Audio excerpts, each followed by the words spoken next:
देखो फिजा, मेरी बात अपने दिमाग में अच्छे तरीके से बिठा लो। तुम जरून को और मेरी माँ को जितना मर्जी खिलाफ कर लो, ये सरासर ठीक नहीं होगा। तुम क्या समझ रही हो कि ये सब कुछ करने से तुम सब कुछ हासिल कर लो? कि भाई ऐसा कुछ भी नहीं। आज बाजी तुम्हारे हाथ में और कल बाजी मेरे हाथ में होगी। और इस चीज़ को जितनी जल्दी हो सके समझ लो, तुम्हारे लिए यही बेहतर है। जिस पर फिजा साफ साफ कहती है कि मैं आप लोगों में कुछ भी नहीं करना चाहिए, बल्कि आप जो कुछ कर रही हैं ना अरहम भाई के साथ, ये बात मैं बिल्कुल भी नहीं होने दूंगी। मुझे सब पता चल चुका है कि आप आखिर क्या करना चाह रही हैं।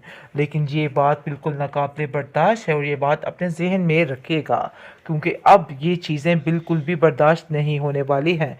आप देखेंगे कि फ़िज़ा कहती है कि मैं अरहम भाई को बचाने के लिए कुछ भी कर सकती हूँ।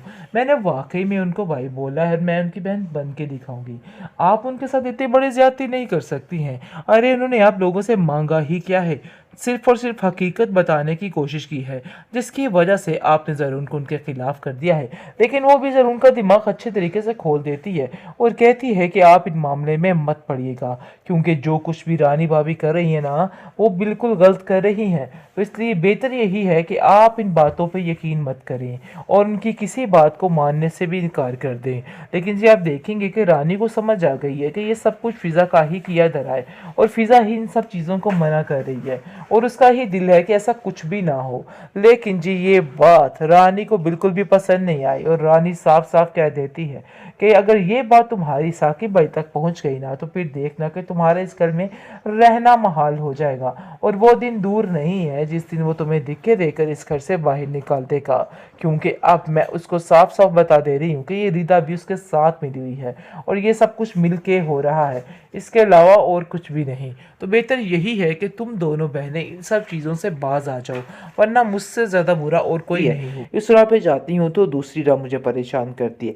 रानी कहती है कि देखो तुम जो कुछ कर रही हो ना बिल्कुल ठीक कर रही हो और तुम्हें ऐसा ही करते रहना है। और आगे से भी याद रखना, जो कुछ मैं तुम्हें कहने की कोशिश कर रही हूँ ना, तुम्हें हू बहू वही करना है। और ये बात तुम्हारे लिए बहुत ज़रूरी है, क्योंकि तुम इन बातों को, उन चालों को नहीं समझ पा रही हो कि ये चालें किस कदर तुम्हें नाकाम कर देंगी। और फ़िज़ा की बातों में तो बिल्कुल भी मत आना, क्योंकि फ़िज़ा कभी तुम्हारा भला नहीं चाह सकती है। वो हमेशा तुम्हारे खिलाफ कोई ना कोई प्रोपेगेंडा करती रहेगी, जिसकी वजह से तुम्हें काफ़ी परेशानी होती रहेगी। लेकिन जी आप देखेंगे कि फ़िज़ा रिदा को कहती है कि तुम्हें आप अपनी ही मर्ज़ी करनी है, चाहे जो मर्ज़ी हो जाए। तुम जो कुछ करने की कोशिश कर रही हो उसको भूल जाओ और अपने दिमाग को दुरुस्त कर लो, क्योंकि ये सारी बातें अब तुम्हारे लिए बहुत ज़्यादा ज़रूरी हो चुकी हैं। और ये लोग किसी भी तरह तरह से तुम्हारा साथ नहीं देंगे और तुम्हें हमेशा गलत और बुला भला ही कहेंगे। मैं तो तुम्हें यही बताने की कोशिश कर रही हूँ कि अभी भी वक्त है, संभल जाओ और इन चीज़ों को समझ जाओ और मान जाओ। मुझे तो समझ नहीं आ रही कि आखिर तुम करना क्या चाहती हो। रानी भाभी तुम्हारी सगी कभी नहीं हो सकती और इस चीज़ को जितनी जल्दी हो सके तुम समझ लो, यही तुम्हारे लिए बेहतर है। लेकिन शायद तुम्हें मेरी बात की समझ नहीं आ रही है, लेकिन तुम्हें अब इन बातों को समझना होगा। ये बातें तुम्हारे लिए समझना बहुत ज़्यादा ज़रूरी है। खैर जी, रानी की हर बात जो है उसकी सर आंखों पर बन जाती है और वो डर से भी कुछ उसकी हर बात मानने को तैयार हो जाती है। लेकिन ये बात में कभी हामी नहीं भरेगी जो कुछ वो अरहम के साथ करने जा रही है, बल्कि उसका भाई ही इस बात के लिए तसल्ली बख्श जवाब नहीं देगा, क्योंकि पहले वो रिदा से ये सारे मामले पूछेगा और रिदा कभी भी इस बात की हामी नहीं भरेगी और कहेगी चाहे जो मर्जी हो जाए, मैं ये कदम नहीं उठा सकती। जिसकी वजह से ज़रून भी इस बात से पीछे हट जाएगा, क्योंकि वो समझ चुका है कि रानी ये सब कुछ जानबूझकर करने की कोशिश कर रही है और सिर्फ रिदा को मुलाजमा बनाकर रखने की तरकीब सोच रही है। इसके अलावा उसका और कोई भी जहन नहीं है। अरहम बार बार इस चीज़ का यकीन दिलाने की कोशिश कर रहा है कि वो हर हाल में ये रिश्ता निभाना चाहता है, उसे कोई भी गर्ज नहीं है किसी किस्म की। लेकिन उसकी माँ ये बात नहीं मान, लेकिन रिदा इस बात पर कायम है और कहती है कि नहीं, मेरा भाई इस बात के लिए कभी नहीं मानेगा और मैं कभी अपने भाई के खिलाफ जाकर ये सब कुछ नहीं कर सकती, चाहे जो मर्जी हो जाए। आप देखेंगे कि रानी इस बात को लेकर काफ़ी ज़्यादा खुश है, लेकिन इस मौके का फ़ायदा उठाते हुए साकिब का दिमाग बुरे तरीके से ख़राब कर देती है और कहती है कि मुझे तो समझ नहीं आ रही कि आखिर ये क्या मामला चल रहे हैं और ये लोग क्या करने की कोशिश कर रहे हैं। आखिर हो क्या गया है इन लोगों को? मुझे तो इस चीज़ की बिल्कुल भी समझ नहीं आ रही है। लेकिन जी आप देखेंगे कि बहुत ज़्यादा परेशान हो चुकी है रानी और फ़िज़ा को कहती है कि देखो फ़िज़ा, फ़िलहाल तो तुम उधर नहीं जा सकती, तुम्हें थोड़ा सब्र करना होगा, क्योंकि जो कुछ वो करने की कोशिश कर रही है ना, इस चीज़ को फ़िज़ा बड़े अच्छे तरीके से जान चुकी है। जी, फ़िज़ा जो है वो अपनी लाइफ में काफ़ी ज़्यादा खुश तो हो है, लेकिन फिर भी उसका दिल जो है मुतमिन नहीं हो रहा और वो कहती है कि पता नहीं क्यों ऐसा लगता है कि जैसे ये खुशी बिल्कुल भी मुझे रास नहीं आने वाली है। आखिर मैं क्या करूं, मुझे तो कुछ समझ नहीं आ रहा है। बहुत ज़्यादा परेशान हो चुकी है वो। रानी को कहती है कि आप कोई भी गलत कदम नहीं उठा सकती, चाहे जो मर्जी हो जाए। अगर रिदा ऐसा चाहती है तो हम रिदा की मर्जी ही सुनेंगे। तो बेहतर यही है कि आप अपनी फ़िलासफ़ी अंदर बंद कर दीजिए, क्योंकि ये सारी बातें बहुत ज़्यादा ज़रूरी हैं और आप इन बातों को नहीं समझ पाएंगी। लेकिन रानी भी इस बात पर कायम हो चुकी है और कहती है कि नहीं, मैं ये काम हरगिज़ नहीं होने दूंगी, चाहे जो मर्जी हो जाए। जिस तरीके से उन लोगों ने जलील किया है साकिब को, इस चीज़ की सज़ा तो उन लोगों को मिलकर ही रहेगी। हालांकि देखा जाए ये सारी कहानी इस रानी की शुरू करता ही है, क्योंकि रानी ने ही चोरी करके हर एक का दिमाग ख़राब किया था और आपस में सब लड़ाइयाँ भी इस औरत की वजह से ही डली हैं।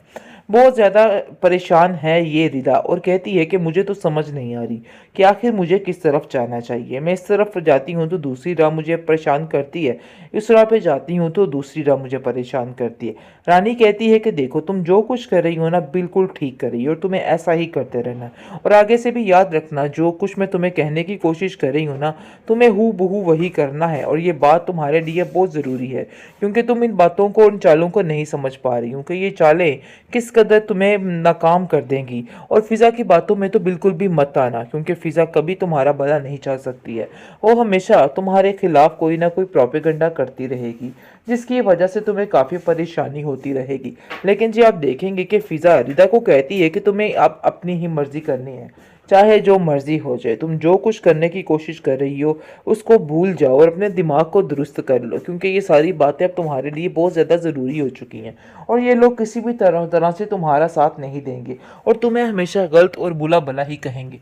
मैं तो तुम्हें यही बताने की कोशिश कर रही हूँ कि अभी भी वक्त है, संभल जाओ और इन चीज़ों को समझ जाओ और मान जाओ। मुझे तो समझ नहीं आ रही कि आखिर तुम करना क्या चाहती हो। रानी बाबी तुम्हारी सगी कभी नहीं हो सकती और इस चीज़ को जितनी जल्दी हो सके तुम समझ लो, यही तुम्हारे लिए बेहतर है। लेकिन शायद तुम्हें मेरी बात की समझ नहीं आ रही है, लेकिन तुम्हें अब इन बातों को समझना होगा। ये बातें तुम्हारे लिए समझना बहुत ज़्यादा ज़रूरी है। खैर जी, रानी की हर बात जो है उसकी सर आंखों पर बन जाती है और वो डर से भी कुछ उसकी हर बात मानने को तैयार हो जाती है। लेकिन ये बात में कभी हामी नहीं भरेगी जो कुछ वो अरहम के साथ करने जा रही है, बल्कि उसका भाई ही इस बात के लिए तसल्ली बख्श जवाब नहीं देगा, क्योंकि पहले वो रिदा से ये सारे मामले पूछेगा और रिदा कभी भी इस बात की हामी नहीं भरेगी और कहेगी चाहे जो मर्जी हो जाए, मैं ये कदम नहीं उठा सकती। जिसकी वजह से ज़रून भी इस बात से पीछे हट जाएगा, क्योंकि वो समझ चुका है कि रानी ये सब कुछ जानबूझकर करने की कोशिश कर रही है और सिर्फ रिदा को मुलाजमा बनाकर रखने